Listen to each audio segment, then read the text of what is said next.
अस्सलाम वालेकुम। उम्मीद है कि आप सब खुश खैरियत और आफियत से होंगे। आज का topic continuation of last lecture है। लास्ट लेक्चर में हम लोगों ने इंट्रोडक्शन टू कॉलम और कुछ इसके टाइप्स पढ़े थे। इसमें भी कुछ टाइप्स और एनालिसिस का एक क्वेश्चन सॉल्व करेंगे और एक फार्मूला भी डिराइव करेंगे। तो सबसे पहले कि कौन से टाइप्स है एक कॉलम का एक टाइप्स तो था कि अकॉर्डिंग टू मटेरियल यानी मटेरियल के हिसाब से भी कॉलम के टाइप्स है। लिटरल फेलियर यानी फेलियर के बुनियाद पे भी कॉलम के टाइप्स है। यानी एक है स्टील, रेनफोर्स कंक्रीट, कंपोजिट यानी कंपोजिट इन दोनों की कम्बिनेशन अगर यूज़ करे तो वो कंपोजिट कॉलम बनेगा। एक है अकॉर्डिंग टू शेप के लिहाज से भी कॉलम का क्या टाइप्स होते हैं। शेप के है कि क्रॉस सेक्शनल जो प्लान व्यू से अगर देखा जाए किसी भी कॉलम को, यानी प्लान व्यू ये है कि अगर प्लान से यानी ऊपर से किस तरह नज़र आएगा, अगर इस हिसाब से देखा जाए तो भी कॉलम के अकसाम होते हैं। स्क्वायर, रेक्टेंगुलर ये स्पाइरल, ये सारे कॉलम के टाइप से। फिर एक है एल शेप, यानी एल शेप भी हैं। एल शेप का मतलब है बाउंड्री लाइन पे जो भी कॉलम यूज़ होता है उसको एल शेप कॉलम कहते हैं, तो वो वहाँ पे यूज़ होगा। फिर अब एप्लीकेशन ऑफ लोड, यानी लोड कहाँ पे लग रहा है। अल्टीमेटली जो लोड आ रहा है यानी किसी भी स्लेब से, बीम से, गर्डर से जो लोड आ रहा है वो कहाँ पे लग रहा है। आया वो सेंटर पे लग रहा है या किसी भी सेंटर से फासले पे लग रहा है। जिस तरह यहाँ पे लोड लग रहा है सेंटर पे लग रहा है, तो इसका मतलब है ये कंसेंट्रिक कॉलम होगा। अगर लोड सेंटर पे लग रहा है तो वो कंसेंट्रिक कॉलम होगा। अगर लोड किसी भी फासले से लग रहा है, जिस तरह यहाँ पे देखिए इस कॉलम में, तो उसका मतलब ई सेंट्रिक कॉलम, यानी किसी भी फासले से लोड के कॉलम के सेंटर से लेकर किसी फासले पे लोड लग रहा है, तो इसका मतलब है ई सेंट्रिक कॉलम है। यानी एक है कंसेंट्रिक कॉलम, एक है ई सेंट्रिक कॉलम। दोनों का डिज़ाइन प्रोसीजर अलग होगा, इसका अलग फार्मूला होगा, इसका अलग फार्मूला होगा। तो आज हम लोग करेंगे उसके एनालिसिस का फार्मूला डिराइव करेंगे, डिज़ाइन का फार्मूला डिराइव करेंगे कि एनालिसिस का क्वेश्चन किस तरह होता है। एनालिसिस और डिज़ाइन में फ़र्क ये है कि एनालिसिस में हम लोगों को ब्रेथ, एरिया ऑफ स्टील, एजी ये टोटल गिवन होगी। हम लोगों ने सिर्फ देखना है कि वो एशियाई प्रोविज़न के मुताबिक प्रोवाइड की है या नहीं। जबकि डिज़ाइन एक ट्रायल प्रोसीजर है, यानी हम लोगों ने एजी भी मालूम करना है, एएस भी मालूम करना है, टोटल एरिया मालूम करना है, स्टील का एरिया मालूम करना है, फिर देखना है कि कितना लोड रेजिस्ट कर रहा है। तो ये इनमें फ़र्क ये है एनालिसिस और डिज़ाइन। अभी आज एक फार्मूला डिराइव करेंगे एनालिसिस के लिए, डिज़ाइन के लिए, कि डिज़ाइन का फार्मूला क्या है, कौन से कॉलम के लिए, कंसेंट्रिक कॉलम के लिए। ई सेंट्रिक और कंसेंट्रिक दोनों का प्रोसीजर अलग होगा, प्रॉब्लम सॉल्विंग अप्रोच अलग होगा कि किस तरह सॉल्व होगा प्रॉब्लम। तो आज डिस्कस करेंगे कंसेंट्रिक कॉलम, यानी कंसेंट्रिक का मतलब है कि लोड सेंटर पे लग रहा है। तो ये अगर लोड ये लग रहा है सेंटर पे, तो इस लोड यानी पी एन लोड लग रहा है, तो इसको रेजिस्ट कर रहा है दो चीज़ें, एक यहाँ पे ये स्टील प्रोवाइड की है और दूसरा कंक्रीट। तो इस लोड को रेजिस्ट एक स्टील करेगा और दूसरा कंक्रीट रेजिस्ट करेगा, यानी रेजिस्ट ए फोर डाउनवर्ड लग रहा है, तो ये अपवर्ड लग रहा है, यानी इसको रेजिस्ट करता है। तो एक कंक्रीट रेजिस्ट करता है और एक स्टील। तो हम लोगों ने एक इक्वेशन डिराइव करना है कि जो टोटल लोड लग रहा है वो बराबर है compressive stress of compressive force of steel और कंप्रेसिव फोर्स ऑफ कंक्रीट, यानी ये दो इसके लोड को रेजिस्ट करेंगे। तो फिर कंप्रेसिव स्ट्रेस या कंप्रेसिव फोर्स ऑफ कंक्रीट क्या होगा, जो कि हम लोग पहले से पढ़ रहे हैं design of singly reinforced beam से, वो एसीआई के मुताबिक 0.85 एफ बी एच है एरिया, और टोटल एरिया या पी लिया है। फिर हम लोग लेंगे सिर्फ कंक्रीट का एरिया, क्योंकि हम लोग ये फोर्स ले रहे हैं सिर्फ कंक्रीट का। तो 0.85 multi F B H plus compressive force of steel क्या है, ए एस एफ वाई। तो एरिया को उसके स्ट्रेंथ से मल्टीप्लाई करेंगे तो हमें मिल जाएगा ए एस एफ वाई, यानी कंप्रेसिव फोर्स ऑफ स्टील मिलेगा। फिर हम लोगों को मालूम है कि जो एरिया है कंक्रीट में, यानी किसी भी कॉलम में ये एक टोटल एरिया है, फिर इसमें बार्स भी होती है, यानी बार यानी यहाँ पे भी बार है, यहाँ पे भी बार है। टोटल एरिया पे कंक्रीट मौजूद है, यहाँ पे कंक्रीट मौजूद है। तो हम लोगों ने जो एरिया लेना है वो हम लोगों ने कंक्रीट का लेना है, न कि स्टील का। तो कंक्रीट एरिया लेने के लिए हमें टोटल जो एरिया है उसको मैंने AG से रिप्रेजेंट किया, यानी ग्रॉस एरिया। ग्रॉस एरिया से अगर मैं ये स्टील का एरिया निकाल लूँ, ये स्टील का एरिया अगर निकाल लूँ तो मुझे सिर्फ कंक्रीट का एरिया मिल जाएगा। तो AG माइनस AS BH की जगह मैंने लिखा, क्योंकि मुझे चाहिए कंक्रीट का एरिया, तो उसकी जगह मैंने AG माइनस AS, तो कंक्रीट का एरिया मिल जाएगा। फिर AS FY उसी तरह आ गया।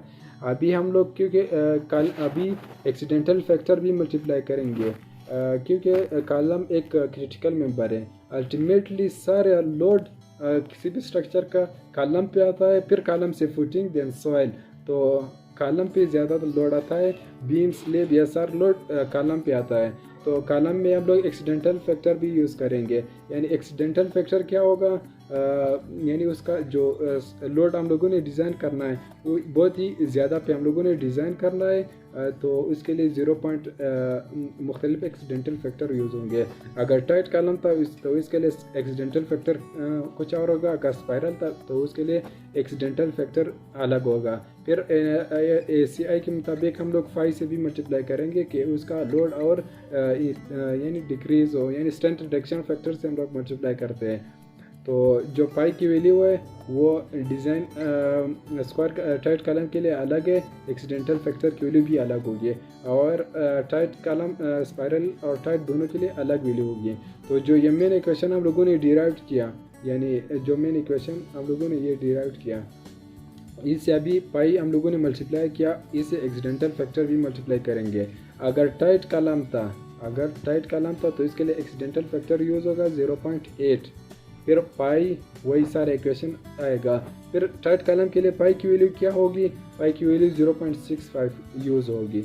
जिस तरह हम लोगों ने पढ़ा कि शेयर फ्लेक्चर के लिए 0.65 से लेकर 0.9 depends on strength of steel पे डिपेंड करेगा कि 0.65 से 0.9 तक मैंने लेनी है फाई की वैल्यू। शेयर के लिए 0.75 यूज़ होती है, जबकि टाइट कॉलम के लिए 0.65 यूज़ होती है, ये फिक्स्ड है। और स्पाइरल के लिए फिर एक्सीडेंटल फैक्टर 0.85 यूज़ होगा, जबकि टाइट के लिए कितना था 0.8 था, स्पाइरल के लिए फिर एक्सीडेंटल फैक्टर 0.85 यूज़ होता है, और पाई की वैल्यू 0.70, बल्कि ये 70 नहीं है 0.75 है, ये गलती से हुआ है। तो फाई की वैल्यू किसी भी स्पाइरल कॉलम के लिए 0.75 यूज़ होती है, ये याद रखना, ये करेक्ट करना, ये 0.70 नहीं है बल्कि 0.75 है। तो और फिर एक और ACI हम लोगों को बताता है कि AS डिवाइडेड बाई AG, उनका जो रीइंफोर्समेंट है, अगर स्टील एरिया को डिवाइड करें टोटल एरिया से, तो ये हमें 1% से लेकर 8% तक होना चाहिए स्टील का ये रेशो। AS यानी स्टील जितना प्रोवाइड किया डिवाइड करेंगे टोटल एरिया, यानी इनका रेशो 1 से 8% तक होना चाहिए, इससे कम नहीं होना चाहिए और न ज़्यादा होना चाहिए। अगर इस रेंज में थी तो हम लोगों ने जो स्टील प्रोवाइड की वो सही प्रोवाइड की, ये चेक हम लोगों ने लाजमी देखना है डिज़ाइन और एनालिसिस के प्रॉब्लम में। तो फिर एक है कि स्पेसिंग मैंने कितनी प्रोवाइड करनी है, लेटरल रीइंफोर्समेंट नहीं है जो कि मैंने इस तरह के जो रीइंफोर्समेंट है, एक साइड व्यू है कॉलम का, इस तरह के बार्स को लेटरल बार कहते हैं या टाइट कहते हैं, और इस तरह के बार जो उसको मेन बार कहते हैं। अभी मैंने यहाँ से लेकर यहाँ तक स्पेसिंग कितनी प्रोवाइड करनी है, यानी किसी भी दो बार के दरमियान, तो उसको ACI 3 कंडीशन देता है। पहला कंडीशन का है 48 times of dia of ties, यानी इस तरह के बार्स का जो डाया है उसको मल्टीप्लाई करेंगे 48 से, तो मुझे मिल गया एक वैल्यू यहाँ पे मिलेगी स्पेसिंग की। फिर दूसरा क्या है 16 times of diameter of main बार, इस तरह के बार्स का जो डाया है उसको मल्टीप्लाई करेंगे 16 से, तो मुझे एस की वैल्यू मिलेगी। फिर लीस्ट लेटरल डायमेंशन, यानी ये कॉलम है, ये कॉलम में ये दो एज है, यानी दो लेंथ है, एक लेंथ ये है दूसरा लेंथ ये है, इन दोनों में से कम जो भी लेंथ होगी, जो भी कम लेंथ होगी वो हम लोगों ने लेना है। तो इन तीनों कंडीशन में अगर जो भी तीनों में से जो भी वैल्यू अगर कम आ जाए वो मेरा एस होगा, यानी टाइज स्पेसिंग होगा, यानी एस की वैल्यू इनमें से मिनिमम जो वैल्यू आ जाए अकॉर्डिंग टू ACI, जो मिनिमम वैल्यू आ जाए वो मैंने स्पेसिंग लेना है। किसी भी टाइल्स के दरमियान। फिर अब अभी एक क्वेश्चन सॉल्व करना है, एक प्रॉब्लम एनालिसिस का है, यानी मुख्तलिफ चीज़ें दी है, एरिया ऑफ स्टील दिया है, ग्रॉस एरिया दिया है। तो हम लोगों ने देखना है कि ये कॉलम कितना लोड रेजिस्ट करेगा और जितनी चीज़ें प्रोवाइड की एरिया ऑफ स्टील क्या वो एशिया प्रोविजन के मुताबिक प्रोवाइड की है या नहीं, और स्पेसिंग भी दिया है वो भी देखना है, चेक करना है।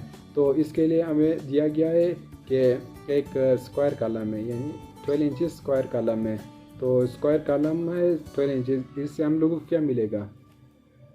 कॉलम में उसका एक एज 12 है और दूसरा एज भी 12 है, तो टोटल इसका एरिया मिलेगा का नहीं? टोटल एरिया, तो टोटल एरिया क्या मिलेगा? 12 × 12, तो ए जी मुझे मिलेगा 144। 12 को 12 से मल्टीप्लाई करूँगा तो मुझे टोटल एरिया मिल जाएगा। अभी टोटल एरिया मिलने के बाद अभी ए एस की वैल्यू भी गिवन है, एफ आई की वैल्यू भी गिवन है, टाइल्स का जो डाया वो भी गिवन है, मेन बार जो यूज़ हुए 4 बार यूज़ हुए और इसका डाया 9 है। तो सबसे पहले मैंने ए एस मालूम करना है, यानी मेन बार। तो 9 बार का dia 1 inch square, area 1 inch square है, तो 1 इंच को मैंने 4 से, यानी कितने बार है? 4 है, तो 9 बार का एरिया 1 इंच स्क्वायर है, तो 9 जितने भी बार से उससे मल्टीप्लाई करने आए तो मुझे ए एस की वैल्यू मिलेगी। तो 4 × 1, तो ए एस की वैल्यू 4 इंच स्क्वायर आ गई। ए जी की वैल्यू क्या है? 12 × 12, वो 144 मिलेगी।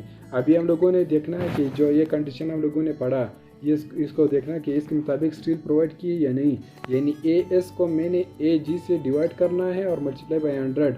तो जितना भी वैल्यू आ रहा है अगर इस रेंज में 1 से 8%, तो जो स्टील प्रोवाइड किए हैं वो कोडी के मुताबिक प्रोवाइड किए हैं। तो यहाँ पे अगर मैं ए एस की वैल्यू 4 है, यहाँ पे हम लोगों ने कैलकुलेट की, जबकि ए जी यानी ग्रॉस एरिया कितना है? 12 × 12, वो 144 आएगा। 100 से मल्टीप्लाई करेंगे तो 2.78% आ गया, यानी 1 से ज़्यादा है और 8 से कम है। तो हम ये जो स्पेसिंग स्टील प्रोवाइड की है वो कोडी के मुताबिक प्रोवाइड की है। फिर हम लोगों ने स्पेसिंग देखना है कि जो लिटरल बार है इसके दरमियान स्पेसिंग कितना है। तो स्पेसिंग है उसके 3 फॉर्मूले थे कि 48 times of dia of stirrup, दूसरा था 16 times of dia of main bar, और तीसरा लीस्ट लिटरल डायमेंशन। इन दोनों डायमेंशन में जो भी लीस्ट हो तो वो लेना है। एक तो ये 48 टाइम्स 18 इंच है, फिर 16 times dia of main bar, फिर है लीस्ट लिटरल डायमेंशन तो वो 12 इंच है। हम लोगों ने ये मालूम की। फिर अभी हम लोगों ने देखना है कि कितना लोड रेजिस्ट करेगा ये कॉलम। तो कौन सा कॉलम है? ये टाइट कॉलम है, तो टाइट के लिए एक्सीडेंटल फैक्टर कौन सा यूज़ होगा? ये एक्सीडेंटल फैक्टर की वैल्यू होगी 0.8। फिर पाई की वैल्यू क्या होगी? टाइट कॉलम के लिए पाई की वैल्यू हम लोगों ने पहले पढ़ा कि वो 0.65 है। ये एक्सीडेंटल फैक्टर और पाई की वैल्यू हम लोगों ने पुट की। फिर जो मेन इक्वेशन हम लोगों ने डिराइव किया वही लिखना है। तो वही लिखने के बाद हम लोगों ने इसकी वैल्यू भी पुट करनी है। एफ डैश सी की वैल्यू है 4, यानी कंक्रीट का जो कंप्रेसिव स्ट्रेस है स्ट्रेंथ है वो 4 KSI है। ए जी की वैल्यू भी हम लोगों ने कैलकुलेट की 144, यानी अभी हम लोगों ने कौन सा ए जी क्या है 144, क्योंकि टाइट कॉलम में 12 स्क्वायर कॉलम में 12 इंच का, तो 144 12 × 12 आएगा, माइनस ए एस की वैल्यू क्या है 4, यानी हम लोगों ने ये जो कैलकुलेट की है एस की वैल्यू बाकायदा ये वैल्यू यील्ड स्ट्रेस और ये एस की वैल्यू फुट करेंगे। कैलकुलेशन करने के बाद हमें वैल्यू मिल गई है, कॉलम का वैल्यू मिल गई है 372.32 किप मिल गई, यानी इतना लोड रेजिस्ट करेगा। ये तो एनालिसिस का एक क्वेश्चन है, इसमें हम लोगों ने स्पेसिंग चेक किया और कितना लोड रेजिस्ट करेगा वो हम लोगों ने चेक किए, और स्टील जो प्रोवाइड की वो कोडी के मुताबिक प्रोवाइड की या नहीं। ये सिर्फ एनालिसिस का था। डिज़ाइन में फिर ये है कि हम लोगों ने BH की वैल्यू मालूम करनी है, AH की वैल्यू मालूम करनी है, AG की वैल्यू, टोटल ग्रॉस एरिया की वैल्यू मालूम करेंगे, फिर स्पेसिंग बाकायदा कैलकुलेट करेंगे। डिज़ाइन में ये है। तो आज के लिए इतना ही कि हम लोगों ने सिर्फ एनालिसिस तक किया। इंशाल्लाह next lecture will be on design of tied and spiral column. तो अल्लाह हाफिज़, दुआ में याद रखना।